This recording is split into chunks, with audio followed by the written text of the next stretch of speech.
apa kabar kalian semuanya?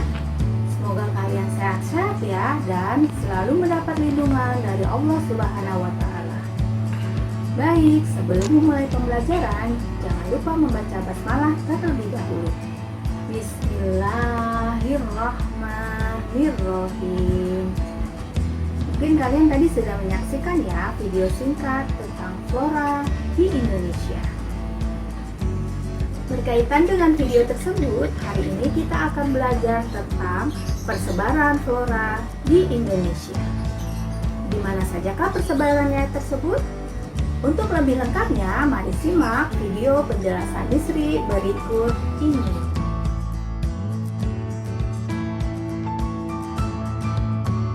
Teman-teman, hari ini kita akan belajar tentang persebaran flora di Indonesia.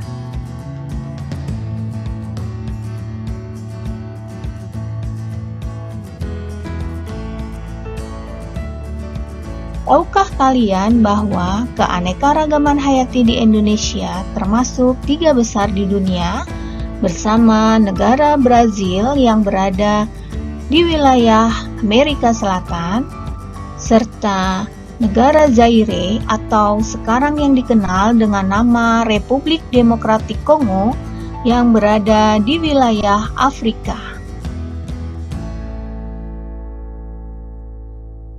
Dan tahukah kalian bahwa jumlah spesies tumbuhan di Indonesia mencapai 8.000 spesies yang sudah teridentifikasi, serta jumlah spesies hewan mencapai 2.215 yang terdiri atas jenis burung, lalu jenis reptil, selanjutnya jenis mamalia, dan jenis kupu-kupu.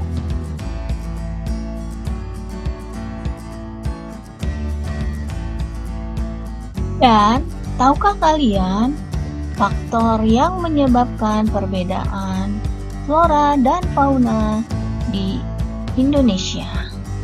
Yang pertama adalah faktor iklim, selanjutnya adalah faktor tanah, selanjutnya adalah air, dan selanjutnya adalah faktor manusia.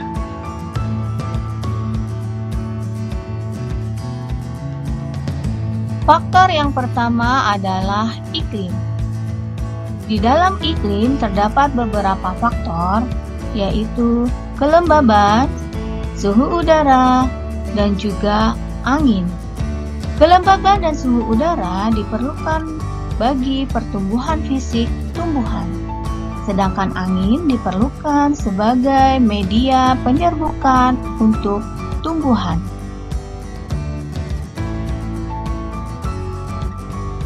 Faktor selanjutnya adalah tanah. Tanah memiliki beberapa faktor, diantaranya adalah tingkat kesuburan tanah dan juga suhu tanah. Tingkat kesuburan tanah dan suhu tanah sangat berpengaruh terhadap keanekaragaman jenis tumbuhan di suatu wilayah.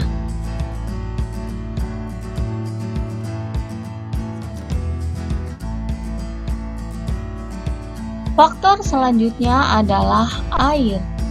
Air sangat penting bagi tumbuhan karena fungsi air menyerap, membawa, dan menyalurkan makanan ke tumbuhan. Faktor selanjutnya adalah faktor manusia.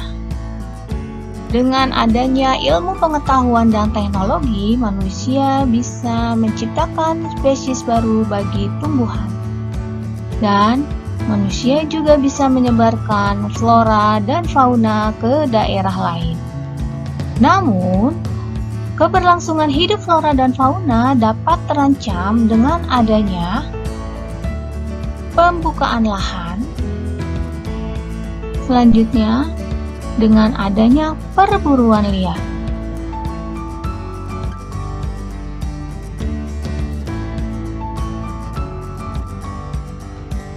Nah, sekarang mari kita lihat persebaran flora di Indonesia dibagi menjadi 2 kelompok besar, Mari kita lihat.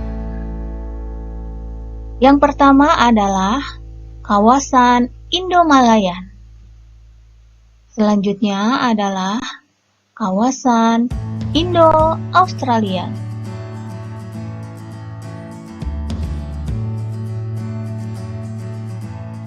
Indo-Malayan meliputi kawasan Indonesia bagian barat yang terdiri dari Pulau Sumatera, Kalimantan, Jawa, dan juga Bali.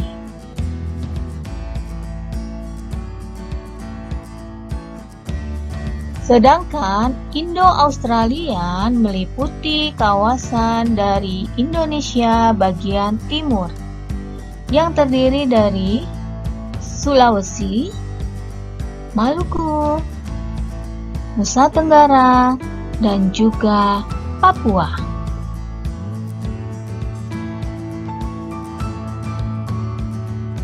Selanjutnya, mari kita lihat karakteristik flora Indo-Malayan.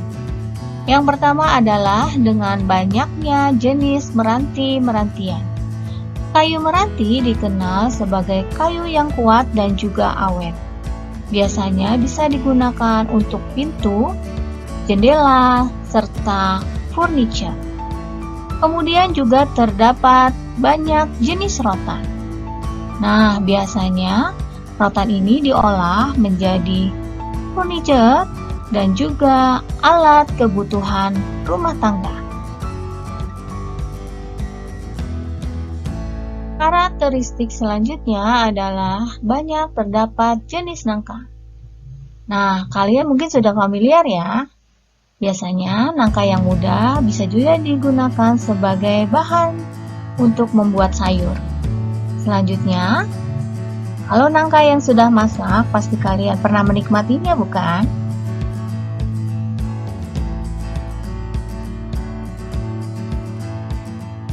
Karakteristik selanjutnya adalah dengan sedikitnya jenis tumbuhan anggrek, kemudian sagu, kemudian matoa.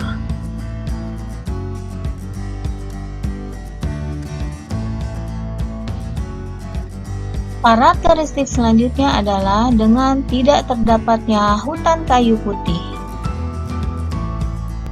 Selanjutnya, mari kita lihat karakteristik untuk flora Indo-Australia. Yang pertama adalah sedikitnya jenis meranti-merantian. Selanjutnya, tidak terdapat berbagai jenis rotan. Selanjutnya, tidak terdapat berbagai jenis nangka. Karakteristik selanjutnya adalah dengan banyaknya berbagai jenis anggrek. Kemudian juga banyak terdapat berbagai jenis matoa. Nah, ini adalah buah matoa yang berasal dari wilayah Papua.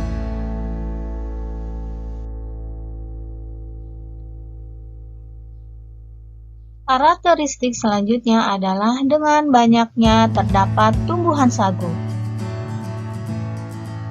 Tumbuhan sagu ini biasanya yang diambil adalah batangnya, kemudian dijadikan tepung. Nah, setelah itu baru dijadikan berbagai macam jenis masakan. Yang terkenal adalah papeda.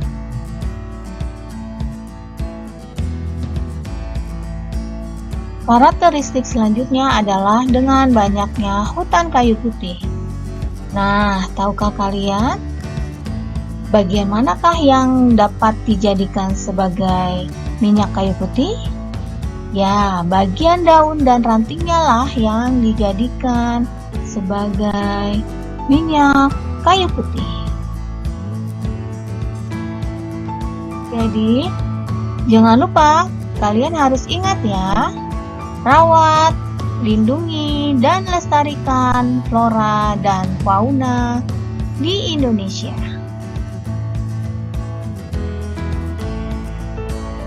Nah, bagaimana? Kalian sudah tahu ya sekarang, persebaran flora di Indonesia dibagi menjadi dua kelompok besar.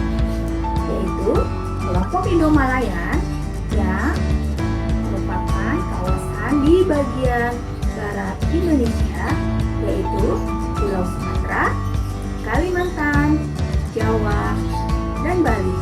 Sedangkan kawasan Indo-Australia meliputi Pulau Sulawesi, Maluku, Nusa Tenggara, dan Papua. Demikianlah pembelajaran kita pada hari ini. Semoga apa yang kita pelajari hari ini dapat kita ambil manfaatnya. Jangan lupa selalu menjaga protokol kesehatan. Saya hamdalah. Alhamdulillahirobbil alamin. Sampai berjumpa kembali. Wassalamualaikum warahmatullahi wabarakatuh.